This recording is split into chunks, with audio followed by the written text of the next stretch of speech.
After Klay Thompson deleted all the photos that have anything to do with the Dubs on IG last week, the writing seems to be on the wall now for the other half of the Splash Brothers. But despite how saddening this situation might be for Dubs fans, there's actually a silver lining waiting on the horizon because, according to recent reports, the Warriors have officially joined the Paul George sweepstakes, and from the looks of their roster situation, they actually have a real shot at acquiring PG if they play their cards right. Should this trade happen, PG is not just going to be any other replacement for Klay. I mean, this is a heck of an upgrade that will shake the core in the West and possibly bring the Dubs back into contention. Still playing in his prime at 34 years old, PG is a top 5 two-way player who can drop buckets better than Klay and hit buckets on tough stretches of the game. With the championship window slowly closing out on Steph and Draymond, adding PG to the mix might just revitalize their championship hopes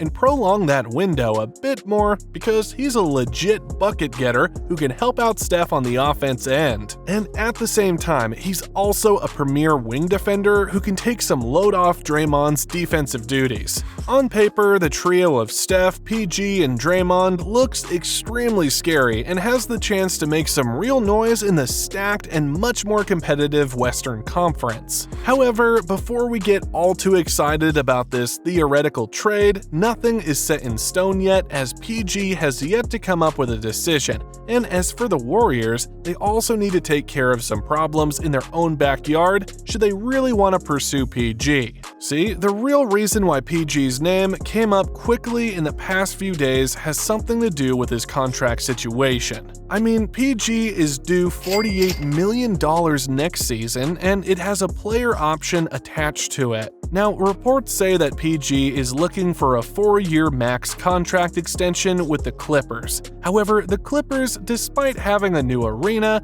and a player-friendly owner, are only offering PG a 3-year extension at less than max value. This is where the trade rumors started to pick up steam as multiple teams like Orlando, OKC, Philly, and the Dubs are eyeing to add PG to beef up their respective rosters. But among these ball clubs, the Warriors have recently emerged as the top candidate to land PG because they're willing to go all in by giving him what he always wanted.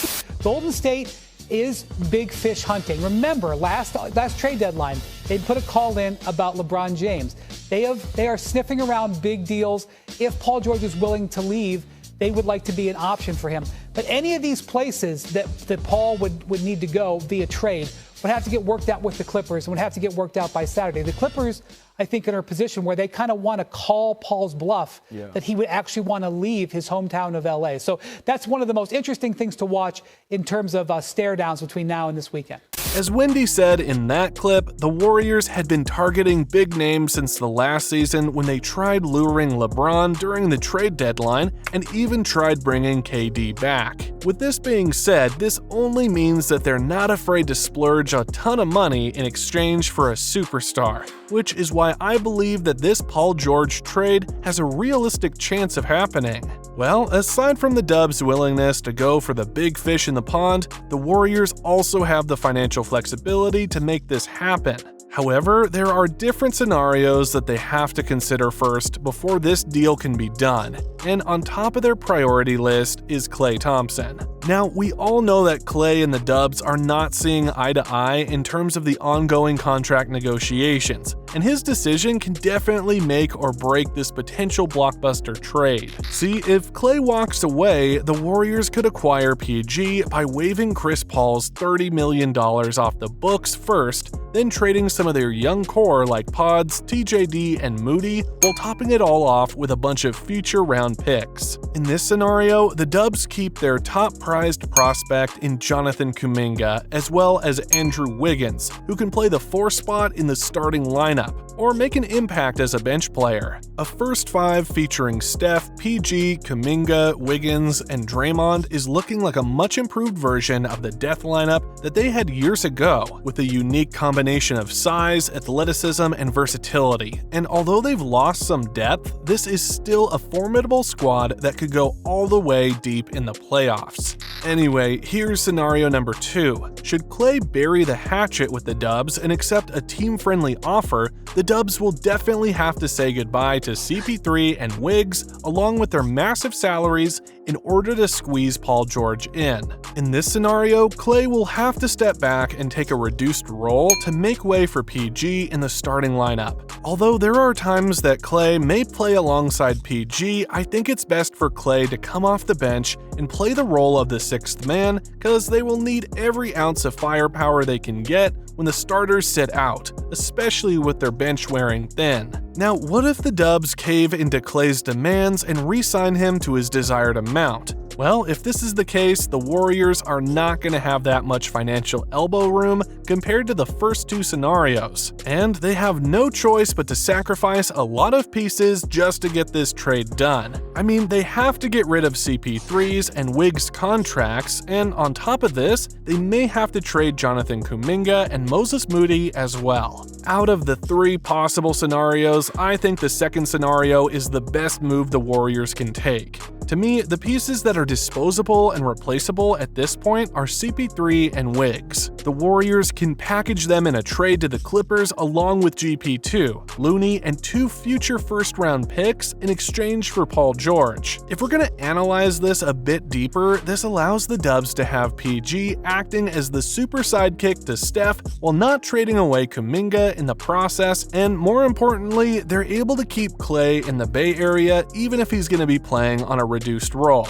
Now, that's just my personal opinion, because as a longtime Warriors fan, I'm still hoping that Klay will find a reason to stay despite what the recent signs suggest. But if Klay walks away, then that's just the way it is, and from a business perspective, the logical thing to do is to find a suitable replacement for him and someone who will fit alongside Steph so they can continue competing for championships in the years to come. And as I talked about earlier, PG is way more than qualified to fill in the shoes that Klay will be leaving, in case worse comes to worst. In terms of offensive fit, PG complements Steph very well since he can get his shots up off of pin down or running around screens just like Klay. But see, the main difference is that PG is a more capable and creative scorer who can manufacture his own shots and hit tough buckets off the dribble. On the defensive end, PG can take tougher defensive assignments, regardless of whether he's going up against bigger wings and quicker guards, because he has the size, length, and tremendous defensive anticipation to lock them all down.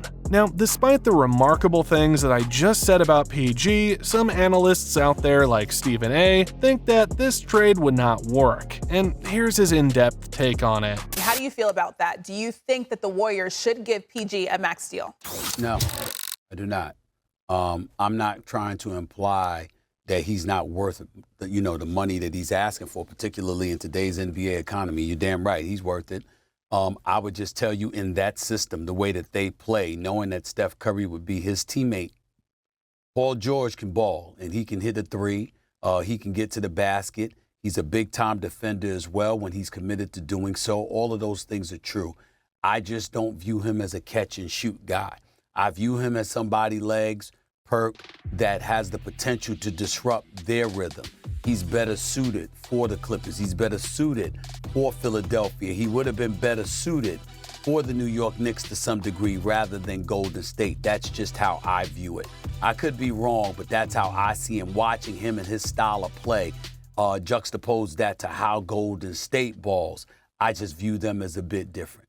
Anyway, I still believe that PG would be a great fit for the Warriors, should they pursue him. But to me, the bigger and much more important concern here for the Dubs is how much they're willing to give up for the 34-year-old Paul George. The Clippers will definitely ask for a hefty price tag in exchange for PG, and there's no question they'll be targeting some of the young players on the roster. So if you're the Warriors, which young gun do you think you're willing to give up?